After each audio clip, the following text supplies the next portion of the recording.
అందరికీ welcome back to కృష్ణతో కబుర్లు. ఇవాల్టి మన రెసిపీ సొరకాయ తెపాల చెక్కలు అండి. ఇది ఒక్కొక్క ప్రాంతంలో ఒక్కొక్కలాగా పిలుస్తూ ఉంటారు. కొంతమంది సొరకాయ బియ్యం రొట్టె అంటారు, కొంతమంది సొరకాయ వడలు అంటారు.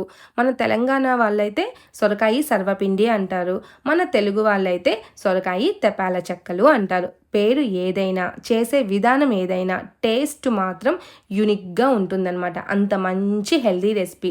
దీన్ని ఈవినింగ్ స్నాక్గా కానీ, మార్నింగ్ టిఫిన్గా కానీ, లేదు మనం ఖాళీగా ఉన్నాము, బోర్ కొడుతుంది, ఏదో టైంపాస్కి ఏదో ఒకటి తినాలి అనుకున్నప్పుడు ఏదో ఒకటి బదులు ఇలా హెల్దీగా తెపాల చెక్కలు చేసుకొని తినొచ్చు. అంత మంచి హెల్దీ రెసిపీ. ఎక్కడ మిస్ కాకుండా లాస్ట్ వరకు చూడండి.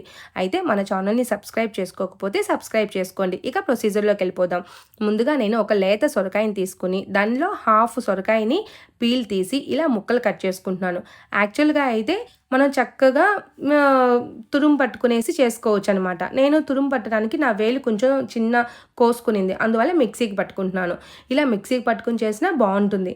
ఇలా మిక్సీకి పట్టుకుని సొరకాయ ప్యూరీకి తగినంత పిండిని వేయండి, బియ్యం పిండిని వేయండి. బియ్యం పిండికి తగినంత సొరకాయ ప్యూరీని వేయకండి. ఎప్పుడూ కూడా మన లైఫ్ స్టైల్ని కొంచెం చేంజ్ చేసుకోవాలి అనుకుంటున్నాం కాబట్టి వెజిటేబుల్స్ ఎక్కువ ఉండేటట్టు చూద్దాము, కార్బ్స్ తక్కువ ఉండేటట్టు చూద్దాము. అందువల్ల నేను సొరకాయ ప్యూరీకి తగిన విధంగా పిండి తీసుకున్నాను అనమాట. ఒక చిన్న కప్పు పిండి అయితే నాకు ఆ ప్యూరీ మొత్తానికి ఇలా సరిపోయింది. చూడండి, ఇలా కలుపుకోండి. కొంచెం మన బోండా పిండి బ్యాటర్ ఎలా ఉంటుందో అలా కలుపుకోండి. అలా కలిపి పక్కన పెట్టేసేయండి. పెట్టి అందులోకి ఒక స్పూను పచ్చెనపప్పు, హాఫ్ స్పూను జీలకర్ర, ఒక పావు స్పూను సాల్టు, ఒక గుప్పెడంతా కరివేపాకు తురుము, ఒక 5 పచ్చిమిర్చి, ఒక పెద్దది ఉల్లిపాయ అలా కట్ చేసేసుకుని బాగా కలపండి. ఎక్కడా కూడా ఏవి కూడా కలవకుండా లేకుండా బాగా కలిపితే కొంచెం పిండి కూడా థిక్నెస్ వస్తుందన్నమాట. ఈ థిక్నెస్ చాలు మనకి, మన తెపాల చెక్కలకి. వీటిని చక్కగా ఒక నాన్ స్టిక్ ప్యాన్ తీసుకొని చెయ్యి తడుపుకుంటూ ఒక్కొక్క ముద్ద వేసుకుని అలా అది ఎంత పల్చగా వస్తుందో అంత పల్చగా దాన్ని బాగా అద్దండి. అయితే దీన్ని కొంతమంది చిన్నవి కూడా చేసుకుంటూ ఉంటారు. బాండీలో పెట్టేసి బాండీ గిన్నెకి అంటిస్తూ ఉంటారనమాట, చిన్నవి కూడా. ఎందుకంటే ఇవి ఒక 2-3 రోజులు కూడా స్టోరేజ్ ఉంటాయి అనమాట. బయట పెడితే కూడా బాగుంటాయి. దట్టు ఇది వేడిగా తినటం కంటే చల్లగా అయిపోయాక చాలా అంటే చాలా బాగుంటుంది, అంత మంచిగా ఉంటుంది. ఇది నేనైతే ఇన్స్టెంట్గా అప్పటికప్పుడు తినడానికి చేస్తున్నాను కాబట్టి నేను అలా పెద్దవిగా చేస్తున్నాను అనమాట.